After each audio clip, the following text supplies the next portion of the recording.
बिस्मिल्लाहिर्रहमानिर्रहीम। अस्सलाम वालेकुम। Welcome to college online.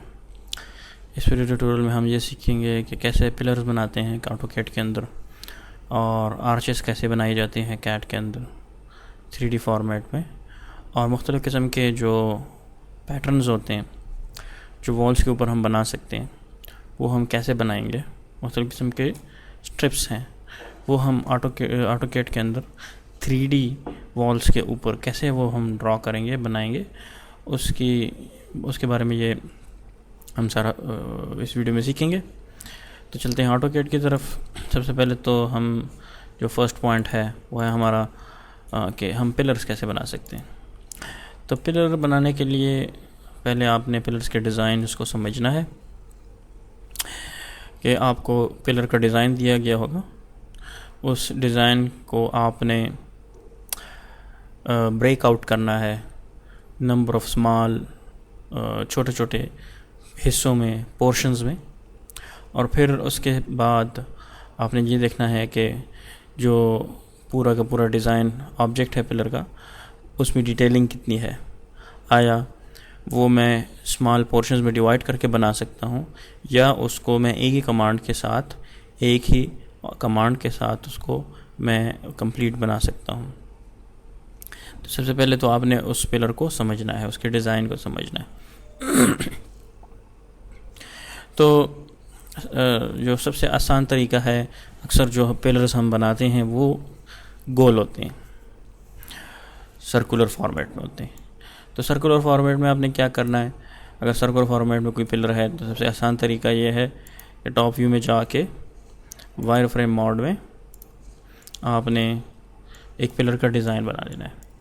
Let's suppose मेरा ये पिलर है और इसकी विड्थ है X axis for example 2 feet और Y axis for example 12 feet.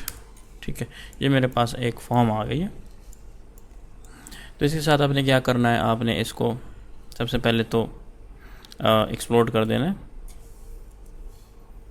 X enter, object को सेलेक्ट किया, एंटर का बटन प्रेस किया। फिर उसके बाद आपने क्या करना है कि आपने इसके अंदर वो जो है जो भी डिज़ाइन है आपका, मुख्तलिफ़ किस्म के डिज़ाइन आ सकते हैं। ऐसे किस्म के डिज़ाइन जो 360 डिग्री पे गोलाइश में बने होते हैं उनको आप बना सकते हैं with the help of revolve command.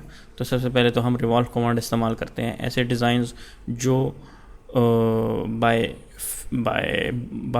Body object का जो स्ट्रक्चर होता है वो सर्कुलर फॉर्मेट में हो, तो उसको आप रिवॉल्व कमांड से बना सकते हैं। यहाँ पे मैं फ़िलहाल जो ऑब्जेक्ट है उसकी आउटलाइन आपको बनानी है। ये जो ऑब्जेक्ट हम या जो पिलर हम डिज़ाइन कर रहे हैं उस ऑब्जेक्ट को आपने गौर से देखना है कि वो सर्कुलर फॉर्मेट में है या रेक्टेंगुलर फॉर्मेट में है। ठीक है ना।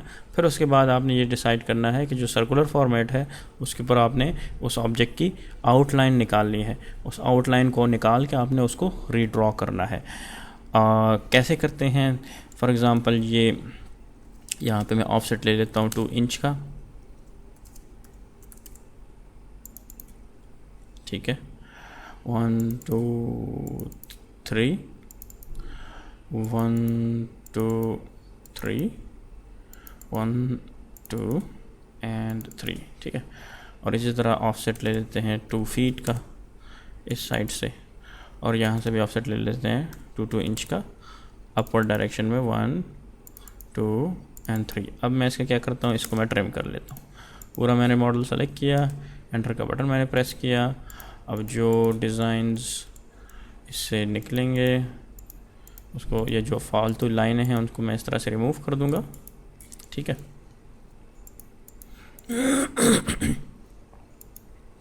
और जिन लाइनों की मुझे ज़रूरत नहीं है उनको भी ऐसे रिमूव कर देंगे।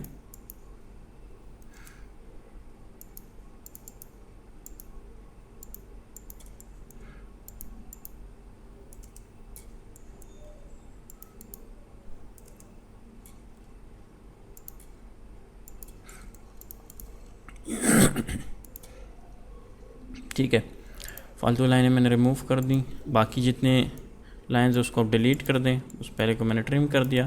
ठीक है, इस तरह ये भी मैंने रिमूव कर दी, ये भी मैंने हटा दिया। और यहाँ मैंने सिंपल एक आर्क ड्रॉ कर ली।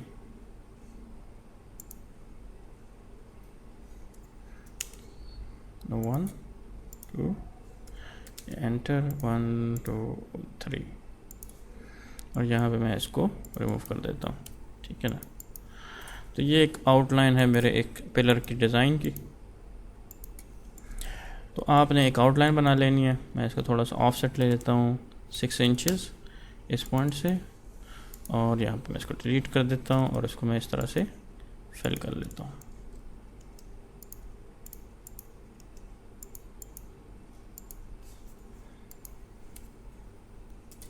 फिर उसके बाद आपने इसके बाउंड्री कमांड की हेल्प से बाउंड्री ले लेनी है। पॉलीलाइन में कन्वर्ट हो जाएगा। पॉलीलाइन में कन्वर्ट होने के बाद आपने क्या करना है कि शेडेड मोड में आएंगे और आइसोमेट्रिक व्यू में आएंगे, ताकि आपको जब ये ऑब्जेक्ट बने तो आपको नज़र आए। अब हमने क्या करना है, इसको हम 360 डिग्री में रोटेट कर देते थे। तो यहाँ पे रोटेट 3D कमांड की हेल्प से ऑब्जेक्ट को सेलेक्ट कर लेंगे, एंटर, 1 पॉइंट, अनदर पॉइंट, और उसके बाद 90, फिर उसके बाद REV enter, select object, enter, और फिर उसके बाद एक्सिस ऑफ रिवोल्यूशन 1, जो कि हम पहले पढ़ चुके हैं रिवॉल्व कमांड में, और फिर उसके बाद 360 एंटर। जैसे ही एंटर प्रेस करेंगे तो ये आपका पिलर इस तरह से बन जाएगा, 360 डिग्री में रिवॉल्व हो गया, ठीक है ना। अच्छा, दूसरा मुख्तलिफ़ किस्म के पिलर्स आपको आपको फील्ड में नज़र आते होंगे। तो उसके हिसाब से अगर वो सर्कुलर है तो सर्कुलर फॉर्मेट में आप 360 डिग्री पे डिज़ाइन को चेंज करके आप उसको रिवॉल्व कर सकते हैं, देखें, ठीक है ना। और अगर रेक्टेंगुलर है, रेक्टेंगुलर शेप है, तो जैसे कि यहाँ पे फॉर एग्ज़ाम्पल ये आपको एक ऑब्जेक्ट नज़र आ रहा है, ठीक है। फ़िलहाल मैं इसको सब्ट्रैक्ट कर लेता हूँ। जैसे कि आपको ये ऑब्जेक्ट नज़र आ रहा है, ये डिज़ाइन जो आपको नज़र आ रहा है, ये अक्सर पिलर्स में हो सकता है, आपकी डिमांड आ सकती है। तो आपने थोड़ा सा जहन से काम लेना है, दिमाग से काम लेना है, और जो आउटलाइंस हैं उनको आपने निकालना है वहाँ से। अब मैं जो पिलर एक्सट्रूड कर रहा हूँ वो बाहर से उसकी अंदर एक ग्रूव्स आए हुए हैं, कट्स आए होंगे, गहरे होंगे अंदर की तरफ 1-1 इंच के। सबसे पहले तो मैं इसका एक ऑफसेट ले लेता हूँ 2 इंच, ठीक है ना, या आप इस तरह ले लें कि मैं चेक कर लेता हूँ ये कितना है। यहाँ से यहाँ तक ये है 2 फीट, और इस तरह ये 3 फीट, और यहाँ पे ये जो है वेट 6 इंचज़ है। तो ऑफसेट ले लेता हूँ 4 इंचज़ अंदर की तरफ। मुझे अंदर की तरफ कितना गहरा चाहिए वो मैंने ऑफसेट यहाँ पे ले लेना है। फिर उसके बाद आपने क्या करना है, XT टाइप करके एंटर कर देना है, और जो पिलर है उसको आपने एक्सट्रूड कर देना है, ठीक है।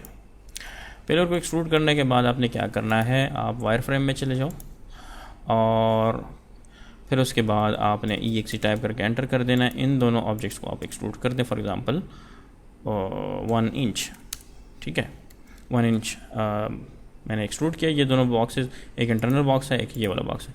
तो मैं इस ऑब्जेक्ट से इस ऑब्जेक्ट को सब्ट्रैक्ट कर दूंगा, ताकि इंटरनली ये एरिया जो है इस ऑब्जेक्ट का खाली रहे।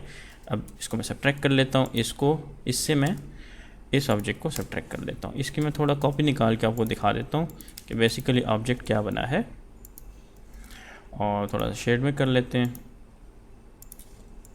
ये ऑब्जेक्ट आपके सामने आया, ठीक है। अब इस एरिया को देखें, यहाँ से ये इंटरनली खाली है, और ये ऑब्जेक्ट बाहर से इस तरह बना हुआ है। अब इसको मैं यूज़ करूँगा सब्ट्रैक्शन के लिए, कि जितना एरिया इस ऑब्जेक्ट के अंदर आया हुआ है वो एरिया इस रेक्टेंगुलर जो पिलर है इससे सब्ट्रैक्ट हो जाए। तो आप वो कैसे करेंगे, मुख्तलिफ पॉइंट्स पे आप यहाँ पे एरे कमांड इस्तेमाल करेंगे, और वो भी कौन सी एरे, 3D एरे। 3D और ARR टाइप करें तो यहाँ पे आपके पास कमांड आ जाएगी, उसको आप सेलेक्ट कर लें, और फिर उसके बाद ऑब्जेक्ट को सेलेक्ट कर लें, ठीक है। ऑब्जेक्ट को सेलेक्ट करने के बाद आप इसको एंटर का बटन प्रेस करेंगे,